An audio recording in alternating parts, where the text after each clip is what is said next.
Roadkill Garage, we yard find a 1952 CJ3A. This small block Chevy looks like it's been at the bottom of the ocean. We made it run mint in the ideal vehicle, the flat fender Jeep. Love it, man.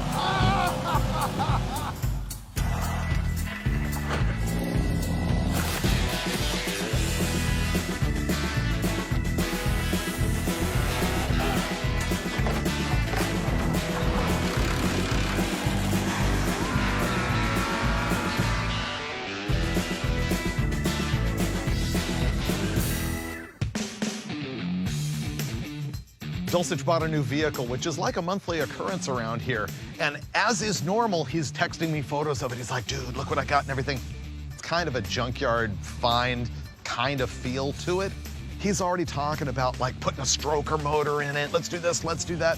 What I'm gonna do is try and talk him into just making it run and drive. So I'm gonna go see this thing for the very first time, and hopefully he's gullible. I had no idea that your new Jeep was this good. Wow. Well, yeah. Look at this.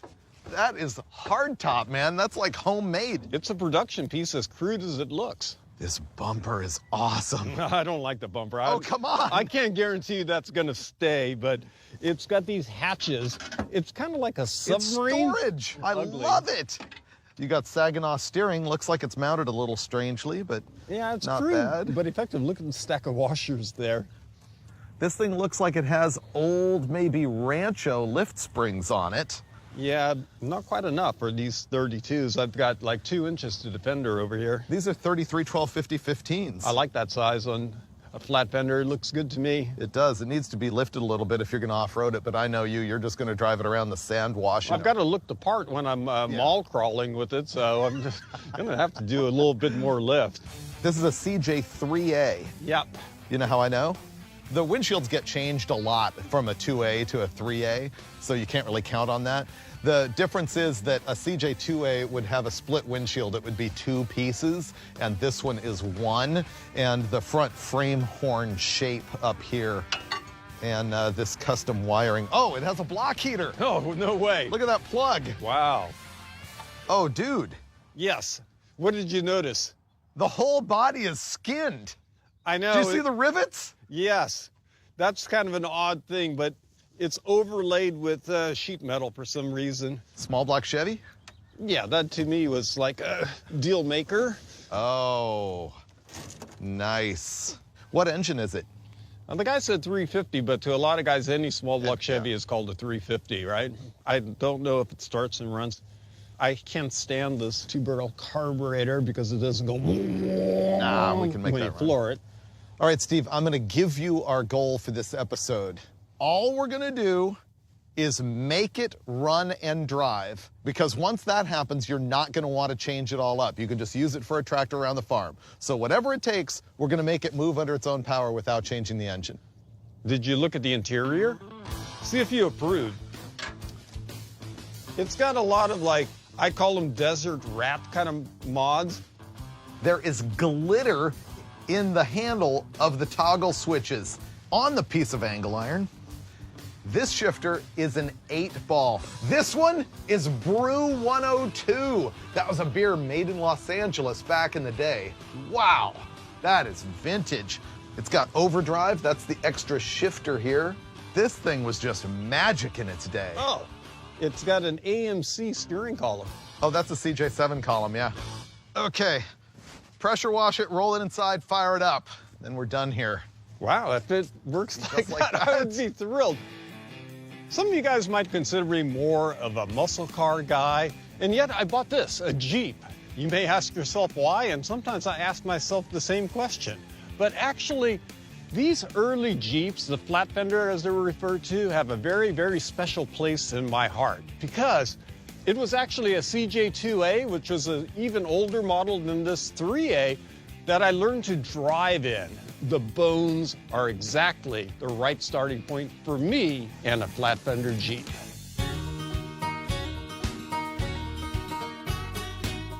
Got the chain hooked up. It's time to drag this thing in. Oh, I'm gonna bump the curb. Wow, he's hauling and I got no brakes.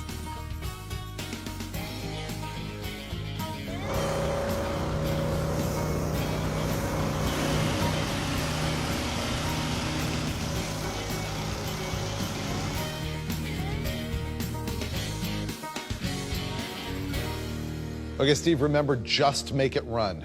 Don't get it right, just make it run. You know, I can live with that. You can handle it? If we could make it run, I'll be a pretty happy camper. Look at that Ram Air. All right, what do we have here? Basic small block Chevy. We don't really know what it is. They claim it's a 350. Who cares if it is or isn't? I think we need to go through a process here. Let's try and make it good, because I'm counting on this engine staying in the Jeep for my lifetime. Okay. So let's see if it'll turn over by hand. We could pull spark plugs out of it. I got new spark plugs. We can investigate the points in condenser. We can carb clean it. Maybe even, wait for it, I'm waiting. change the oil. Well, you got to make sure you have the lubricity, right? Yeah.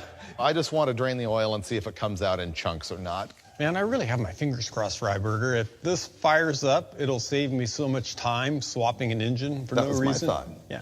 Are you ready for me to try and turn it? Sure. Oh, there you go. Nice. Pull the plugs out, that's gonna like spin freehand. That's good first news, making sure it rotates, it's not all seized. Well, if it's locked up, it's game over. What is this? Oh, it's an oil breather.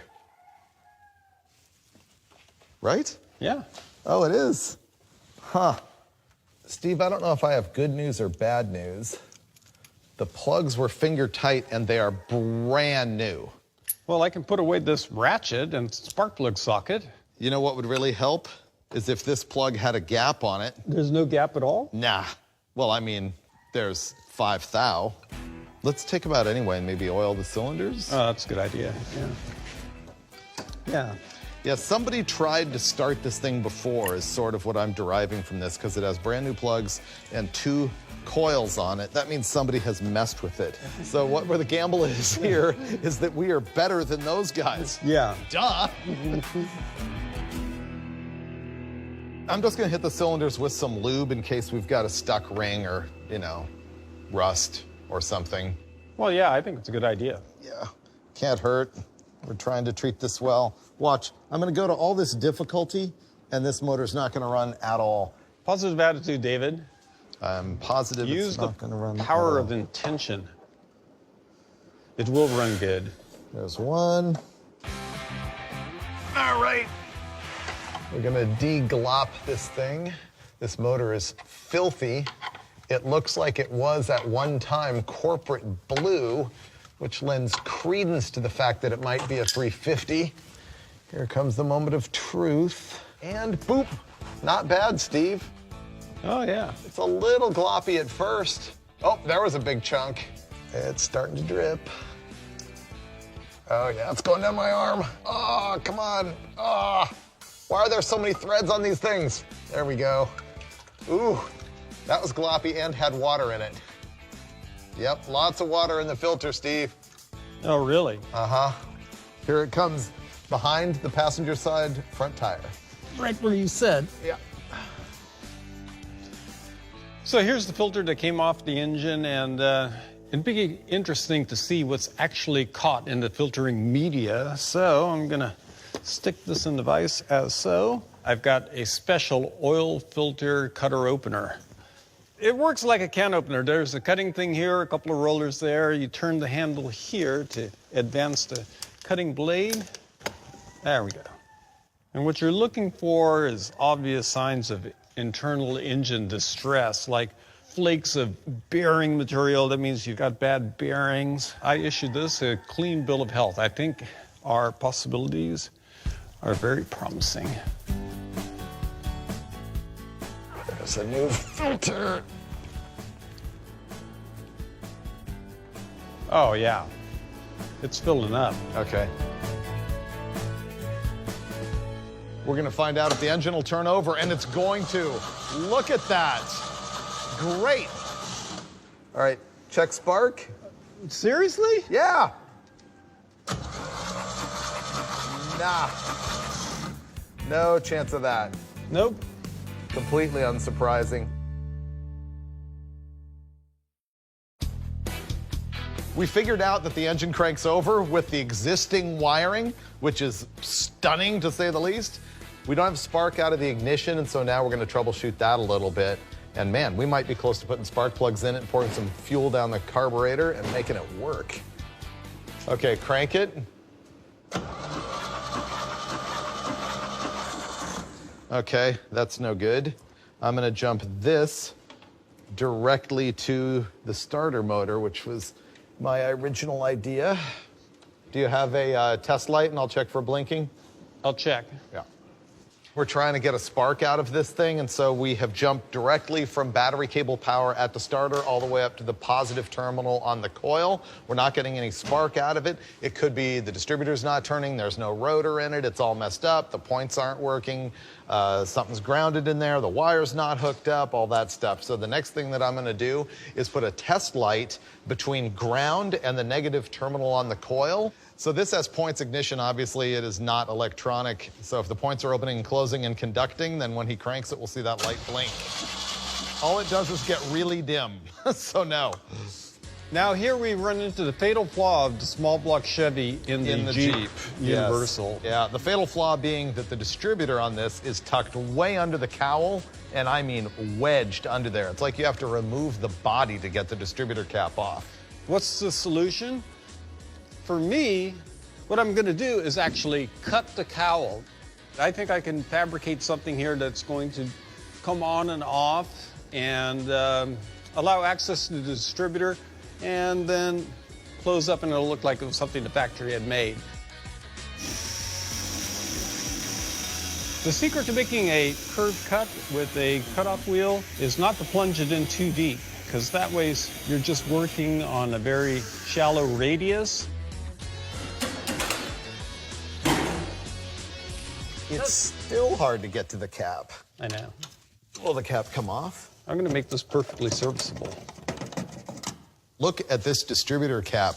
If you can eyeball right on these brass terminals in here, you can see that there's massive carbon buildup. They're junk, so we also need a new cap. Okay.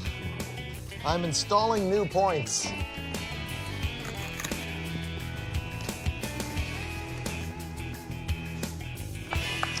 Here's what we've been battling for like half an hour here. We took the spark plug wires off the old distributor cap without keeping track of what was number one. And honestly, I don't trust it anyway. The strangest thing is that we've been turning over the engine to try and find top dead center on the number one cylinder so that we can line that up with the terminal that the rotor is pointing to so that we can put the spark plug wires on. Interestingly, I was able to look in the spark plug hole and I can see the piston moving up and down. So Steve rotated it by hand. I saw the piston come up, dwell, and go down. So we parked it just at the very beginning of dwell. The problem is the timing mark on the harmonic balancer is nowhere near where it's supposed to be on a small block Chevy. And of course, this thing doesn't have a timing pointer at all. So to be honest, we're shooting in the dark here. We're taking an educated guess. All right, that's one. I bought new spark plug wires, super cheapy ones. Figure better than the old plug wires. I'm bracing myself for it to fire up and run perfectly. Yeah, prepare yourself, though, for a fireball that'll burn your eyebrows. Yeah. Oh, wow. Oh, Steve, I got to show you this. What? Come here. Watch right there. Ready? Yeah. It is literally pouring gasoline through the carburetor stud. The carburetor is not bolted together. Or bolted down to the manifold? No, I think it has to come off, and it's now. You're right, it is coming out right there. All right, we're gonna have to mess with the carburetor a little bit. This is stupid. Actually, you know what? It'll probably run. Yeah, let's see if it makes noise. Go, Steve.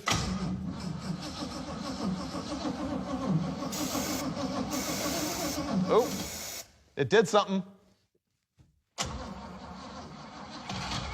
gonna run. Ah, yeah.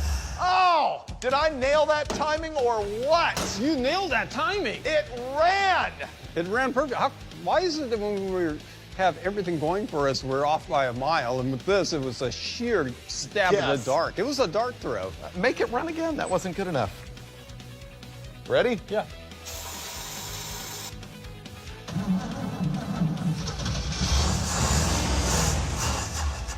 Okay, that's official. That garbage runs.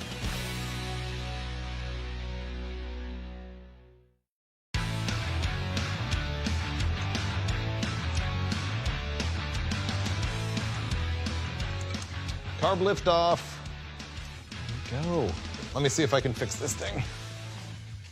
I really don't hold out much hope that the stock fuel system is going to work at all because it's got the original tanks and they're probably full of sludge and varnish, and all that's going to have to come out. What I'm going to do is just rig up this 1 gallon jerry can. I kind of set it up with a pickup tube, rubber fuel hose, rig it to the inlet side of the stock fuel pump. It should provide gasoline back to the carburetor. The carburetor here is a Rochester 2-jet. And I'm just sort of investigating it right now. It doesn't seem too bad. Remember when I was spraying the brake clean in it? I was seeing all sorts of fluid shoot out the other side. That appears to be this port right here, which almost seems intentional. It goes right into the barrel. It's kind of strange. It's like an organized vacuum leak. I might have to look into that. But that doesn't explain. Oh, yes, it does explain. There's another one right here. That's definitely on purpose. I wonder if it's part of the idle transfer slot. Huh. Anyway, I don't think that's a mistake. That seems to be right, but I'm going to clean this thing up and see if I can find anything actually wrong with it. The idle mixture screws were way out of whack. One of them had half a turn out, and the other one had 3.5 turns out. So I'm just going to fiddle with it and make it good.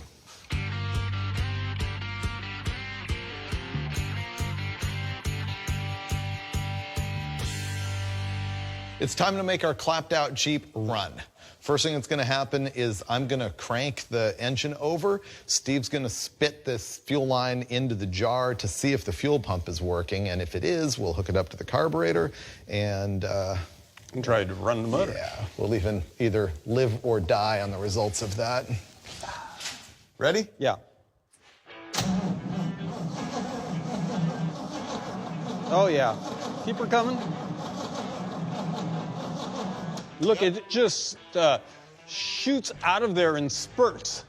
This is it. After all the fiddling, we're going to make the engine run, meaning not just make noise, but actually fire up and take throttle and maybe even idle. That'd be pretty good. It would. Yeah. I'm still going to brake clean it. Yeah, it needs to get fuel up to the carburetor, right? Yeah. Okay. Okay, here goes. Yep.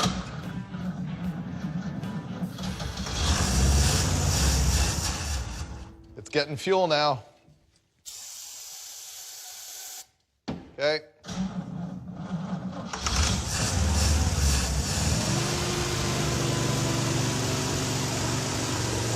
Yes, that's officially running.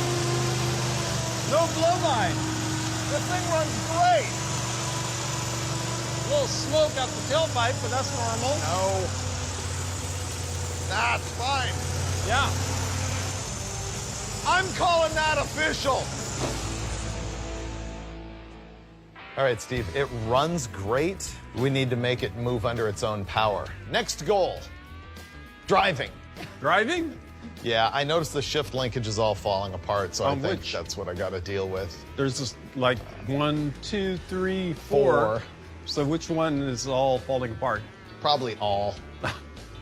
Okay, par for the course, right? So maybe I can identify the transmission and fix that garbage. Yeah? All right, I'm diving. Okay. All right, the goal here is to figure out why the linkage doesn't work. Maybe I will first spot what kind of transmission this is.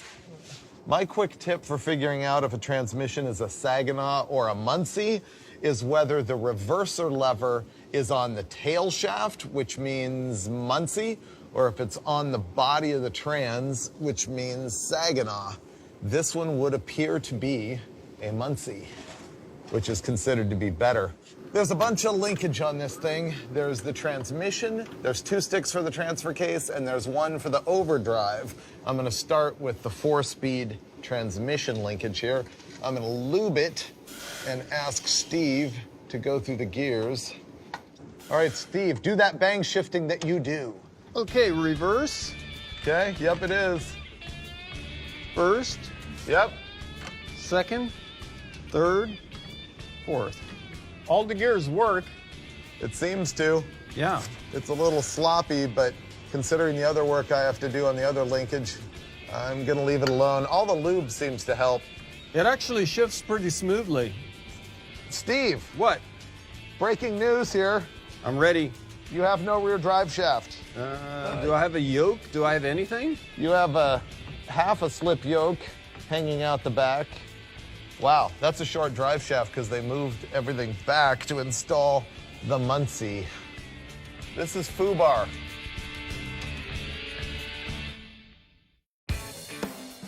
This is FUBAR. It is? You know what FUBAR means?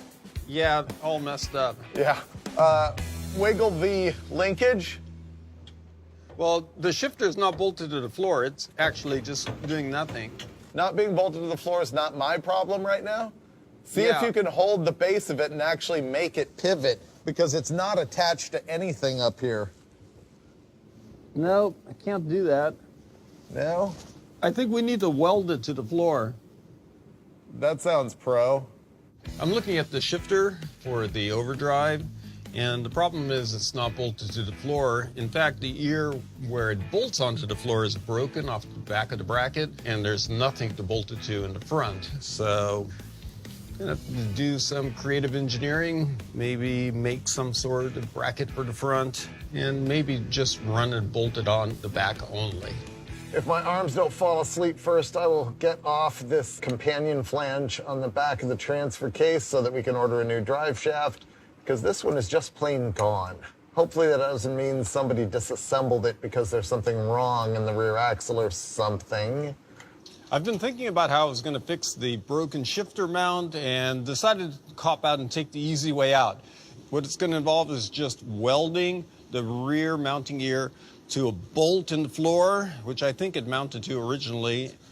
So what I'm going to do is buff the rust off of the bolt back here, and then I'm going to weld it. It's only going to be weldable on the back ear because there's nothing to bolt the front ear to, and it'll be a quick and simple solution.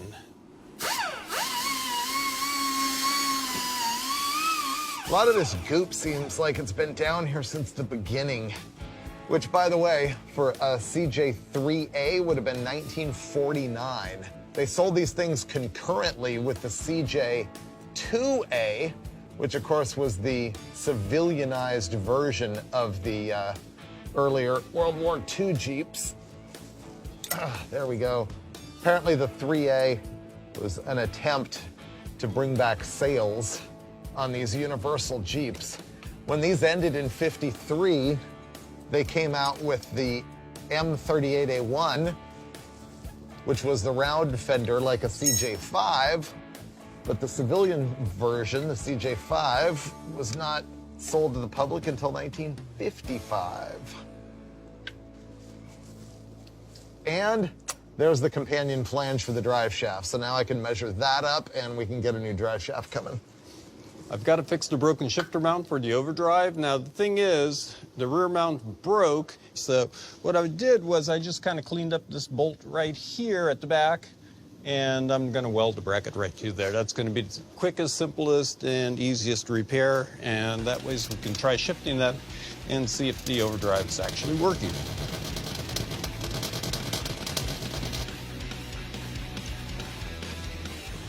So I got the back mount welded on, and I have to admit it's still too flimsy. You see the whole floor flexes, and it doesn't shift. So I'm thinking I'm just going to take this piece of strap, and this is pretty butched, but I'm going to weld it across there, underneath there, and hopefully that'll be enough to stiffen it up to where the overdrive shifter is functional.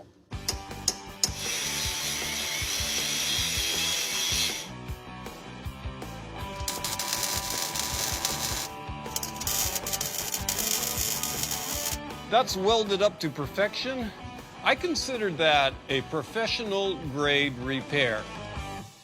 I just dialed in the linkage on this thing and discovered that it had no rear drive shaft. So we've got that on order, but we would like to drive it around. And so we're going to try and do that just on front wheel drive. These are unlocking hubs. The Jeep would not have come with that stock. It would have had drive plates. These are a manufacturer called Dualmatic out of Colorado. And they're also called a lever lock, I believe. The very early ones that I've seen have one lever. These have two. So you pop these out, and if it will turn, we'll be able to lock these hubs in. We might have to roll the Jeep a little bit. Oh, wait, I got it.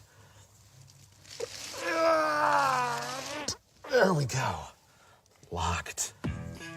Should say lock on this side. Yes, it does. off and you'll see these levers bent. And you can see why. There we go. Woo! Done. Wow. There we go. Let's get this one out. There we go. Went right in. Fixed. I think we're ready to fire it up and move it under its own power on front drive only.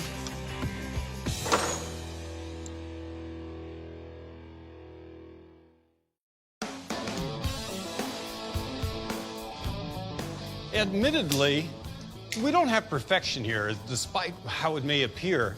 We made a couple of field repairs, and we don't have a rear drive shaft, but we did get the locking hubs working, so we have front wheel drive. The engine runs great. Somebody did an outstanding job timing it. I credit Freiberger with that. And what we're planning on doing here is the first drive. Back her out. I'll throw water in it once you get outside.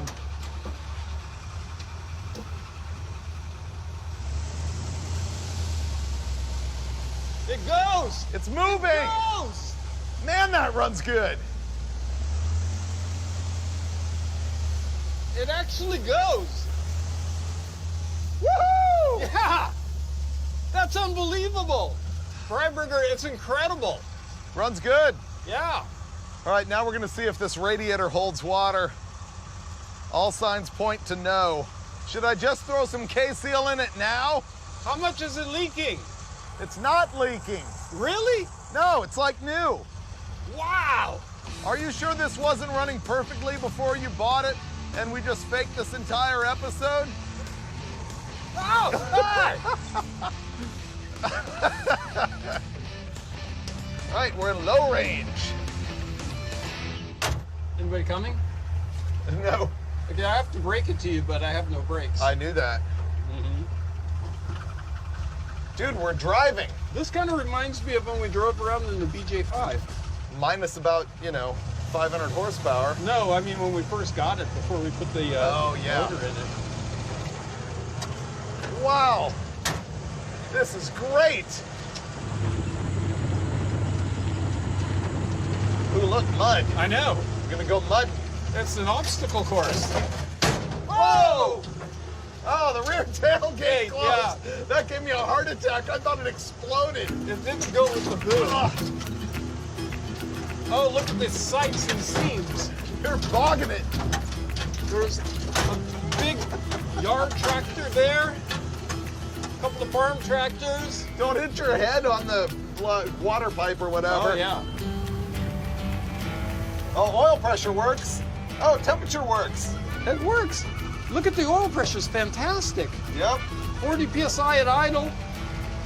And the temperature is maintaining its cool. Why is this the best engine we have? I don't know. It's the worst looking engine, and Yeah. yet the finest functioning engine.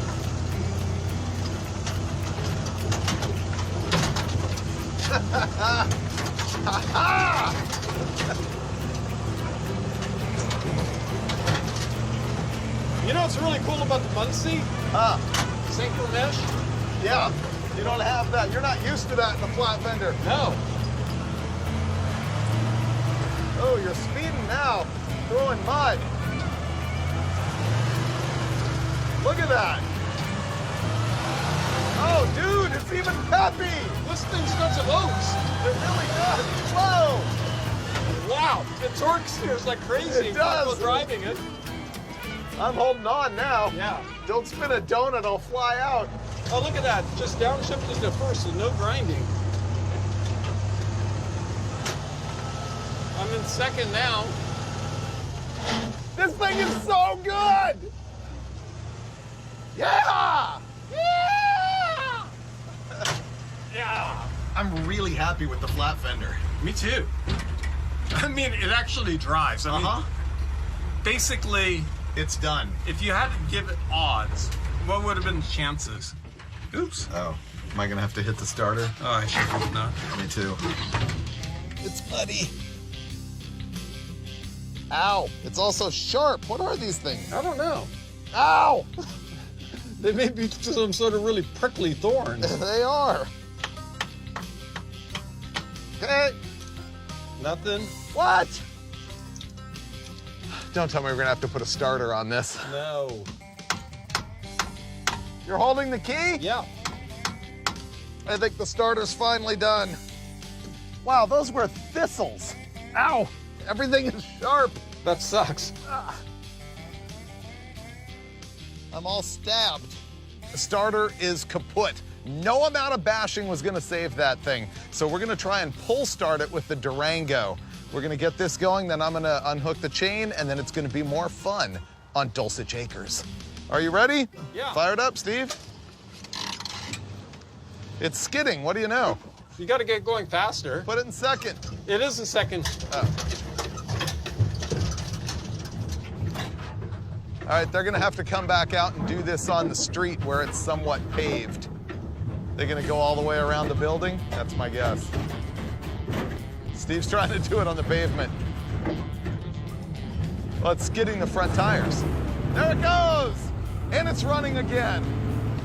This means tomorrow, after our frolicking tonight, we're gonna have to install a starter and the rear drive shaft. And I think after that, it's virtually Concours condition. Now I have to lie under this thing tomorrow and change the muddy starter. That's if we can find that rare starter motor. We need to shut that tailgate. Yeah, we do. Maybe we should just take the top off. I know. Look at that YJ, it's pretty much obsolete at this point. I agree. This thing has way more power than the YJ with that 4-liter. I've been in better riding flat fenders. Really? Yes. I wasn't in gear. Okay.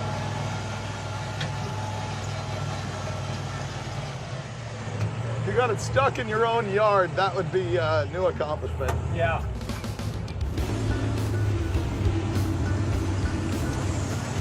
Okay, back to the shop. I think we're done for the night. Yep. And tomorrow it's going to be installing a starter and the drive shaft and greater adventure. Yep. Ready? Yep. And off. It might be dieseling a little bit. Dude, that was all win. Pretty remarkably, it exceeds my expectations. We've had some happy moments on RKG. Yeah. And this is one of them. I know. Steve, victory is tainted by a sauna. Oh, it's just a hole in that radiator hose. It's getting bigger. And it's not even that nice of a radiator. No, the pressure is getting higher. Yes, it is. I take it back. Tomorrow, starter, drive shaft, radiator hoses, and then more adventure. Well, this radiator hose says... I'd stand clear. I don't like it. Yeah, stand clear. That's gonna hurt when that blows. We're having a heat wave. It's cold. A tropical heat. I'm just doing the psychology. It's 48 degrees in here. It's been way worse. That's Arctic. We have our drive shaft, which we got from Mike at Drive Shaft Specialties Fresno. And we need a radiator hose, and we need a startero. Yes. I've got my yoga mat here, ready for action. Is that the new name for the space blanket? The yoga mat? Well, I mean, I've noticed that throughout the interweb, people call those the space blanket. That term has been... yeah, normalized. Well, it's been worked into the lexicon. Yeah, so now we need to come up with something new. Here's a tech tip. The yoga mat always wants to roll up on its own. Oh, this is great. So what I'm doing... Prepare yourself for the greatest tech tip ever on the show. I'm putting some folded creases in this thing so that it won't roll up on me. See? That was ingenious. The first time I saw you do that, I was absolutely amazed by your science. You see, it doesn't roll up at all. Freiberger, that doesn't work. That's the worst tech tip we've ever had. Oh, well. What's wrong with you? Drive shaft. Okay, here we go. Let's see. Is this the right length? Yeah, that's gonna be okay.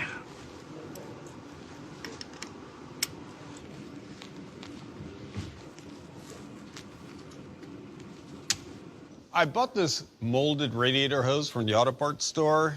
Kind of has the bones of what I need, but it's too long. So what I'm going to do is cut it down the middle, take a chunk out of it, and then I'm going to make a splicer out of this galvanized pipe. Put that in the middle, shorten length, and it'll work perfectly. I have to congratulate myself on a job really well done on that radiator hose. It looks really good. I have a couple of extra hose clamps, but I really don't mind. Function over form. You ever get that burning, itchy feeling when you have to get on your knees for a friend and whack their starter relentlessly to try and make it work? I still have thistle burns on my leg. That starter down there is garbage, and so we're gonna replace it with the new Duralast unit. Let me tell you about this starter. A normal small block Chevy or big block Chevy starter has 2 bolts that go up like this. This one is a different design. It's got 3 bolts that go in like this. In order to get this set up, go in and ask for, let's say, a 1970 Chevy truck with a manual transmission, and you will end up with this kind of starter.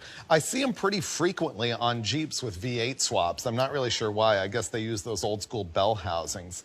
But one way or another, I'm gonna have to change this thing.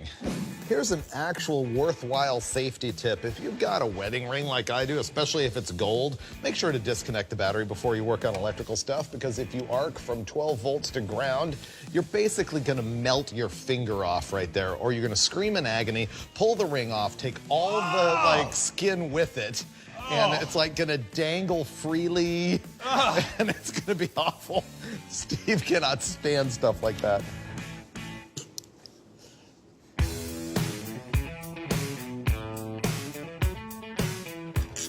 Is it free? Oh, yeah, it is. Yeah, now it's got to go forward, but oh, there you go. If it'll go out right there, that's good.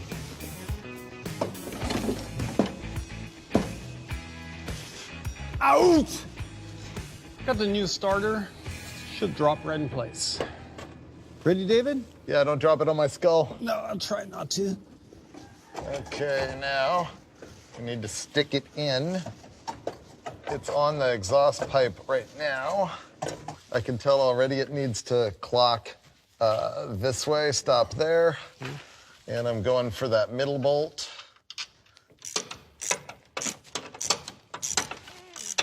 Okay, hook up wires. Oh, the big moment. I'm not gonna touch it, it's just gonna spring to life. Ready? Yeah. There you go. Tomorrow, we drive.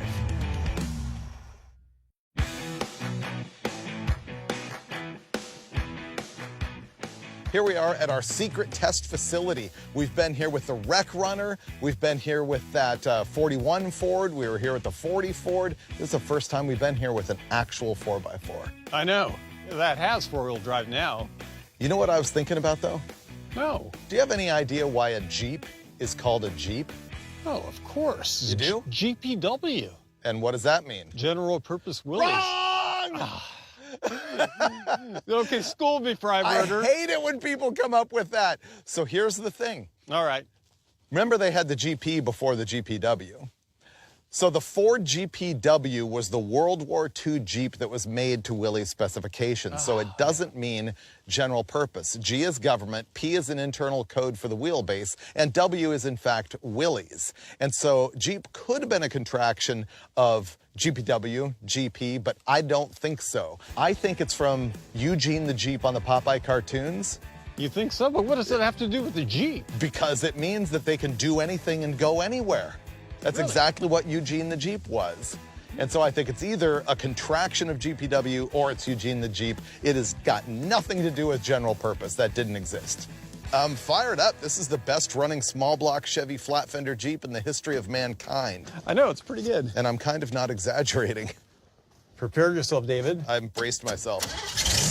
Yes! Let's do some four-wheeling.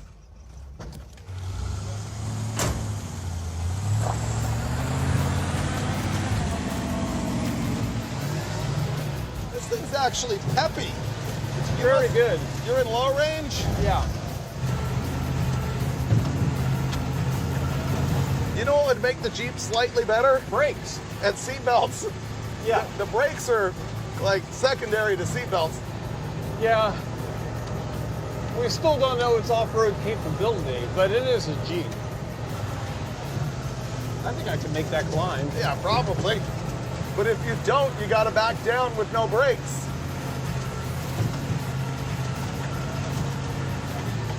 Oh, this thing climbs just like a mountain goat. Yeah, no problem at all. These flat fender Jeeps are really good even with the stock motor. And the stock suspension, everything. Like if you throw lockers in them, Yeah. you can go anywhere.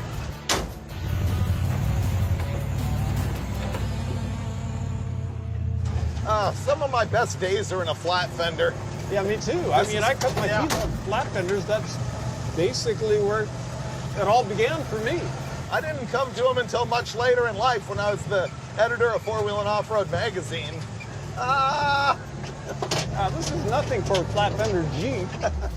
Uh-oh, there we go. My foot slipped off the gas pedal.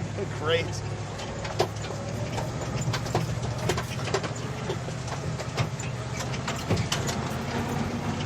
Oh, this is the model of safety. Do I go for it? Oh, yeah. You got this. Oh! You lifted and it still went. See? Wow. We are invincible! Great. Yeah, I really like it. Oh! This top is so noisy. We need to get rid of the hard top. Oh, here we go. Here we go.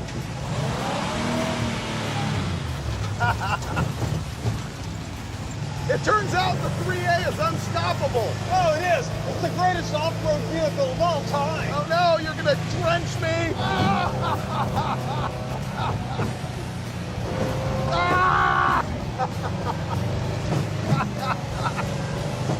Wow. I think that made it to the undies. I can tell you this much, Freiberger. This has got to be one of my best experiences on Roadkill Garage. Back in the saddle in a flat fender Jeep. I love it. Just like when I was a little kid. It brings me back to being 12 years old. You know what? The flat fender Jeep doesn't have to do the most extreme off-roading in the world in order to be one of the most fun off-road vehicles in the world. That's what we proved on this episode. Oh, yeah, absolutely.